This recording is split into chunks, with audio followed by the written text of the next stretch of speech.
I wish I had more money អញ្ចឹងនេះគឺជាសំណងមួយទៀតហើយដែលតកតងទៅនឹងការប្រើប្រាស់ពាក្យ wish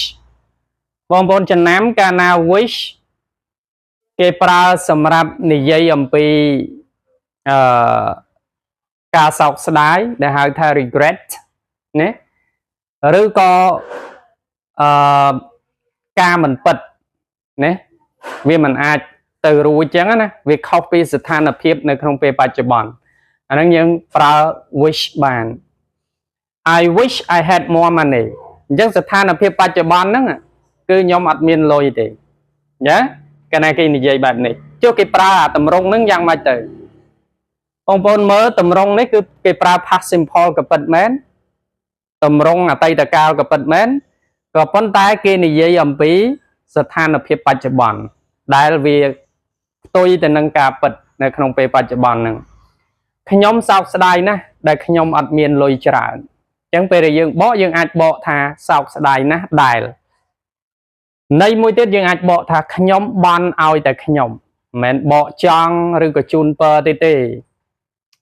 I wish I had more money ខ្ញុំសោកស្ដាយណាស់ដែលខ្ញុំអត់មានលុយច្រើនជាងនេះអញ្ចឹងមានដែរប៉ុន្តែមានលុយវាតិចអញ្ចឹងយើងបន់ឲ្យវាមានលុយច្រើនប៉ុន្តែវាទៅអត់រួចណាអូខេខ្ញុំបន់ឲ្យតែខ្ញុំមានលុយច្រើនជាងនេះន័យមួយទៀតបងប្អូនអាចបកអញ្ចឹងបានណា My students wish they knew the answer សិស្សរបស់ខ្ញុំបន់ឲ្យតែពួកគេនឹងដឹងអាចម្លើយនោះទេប៉ុន្តែពួកគេដឹងទេអត់ដឹងចម្លើយនោះទេសិស្សរបស់ខ្ញុំសោកស្ដាយណាស់ដែលពួកគេមិនបានដឹងនៅចម្លើយនោះអញ្ចឹងគេនិយាយអំពីស្ថានភាពបច្ចុប្បន្នទេមិននិយាយពីអតីតកាលទេអូខេចុះមើលមិនបានដឹងគេប្រើតម្រងក្នុងអតីតកាលមែនប៉ុន្តែនិយាយអំពី present situation ស្ថានភាពបច្ចុប្បន្ន He wishes he were handsome គាត់បានឲ្យតែគាត់នឹងសង្ហាទេ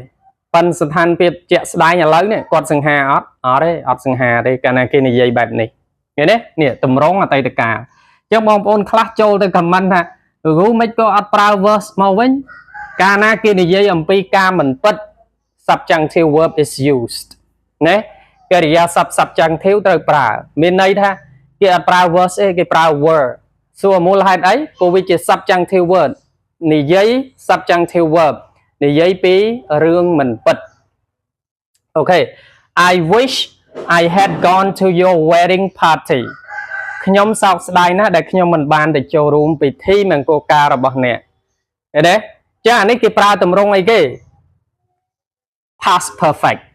ចឹងកាលណាគេនិយាយគេប្រើទម្រង់ past perfect មានន័យថារឿងនោះមិនពិតក្នុងអតីតកាលឃើញទេផ្ទុយគ្នាបើប្រើ past simple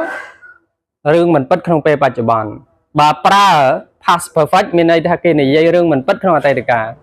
ខ្ញុំស្ដាយណាស់ដែលខ្ញុំមិនបានទៅចូលរួមពិធីជប់លៀងពិធីមង្គលការរបស់អ្នកអញ្ចឹងពិធីមង្គលការស្ថិតនៅក្នុងអតីតកាលតែយើងអត់បានទៅទេ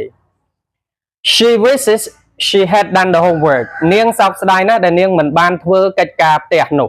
ឃើញទេអញ្ចឹងឧទាហរណ៍ថាម្សិលមិញឬក៏ថ្ងៃណាមួយកាលពីអតីតកាលសោកស្ដាយអារឿងដែលកន្លងហួសទៅហើយនោះចាអាហ្នឹងមកតម្រងទៀតបងប្អូនស្ដាប់តន់ប៉ុណ្ណឹងអញ្ចឹងសរុបមកវិញ wish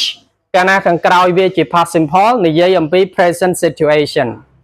ស្ថានភាពបច្ចុប្បន្នអូខេដែលមិនពិតដល់ពេលនេះនិយាយអំពីស្ថានភាពនៅក្នុងអតីតកាលប្រើ past perfect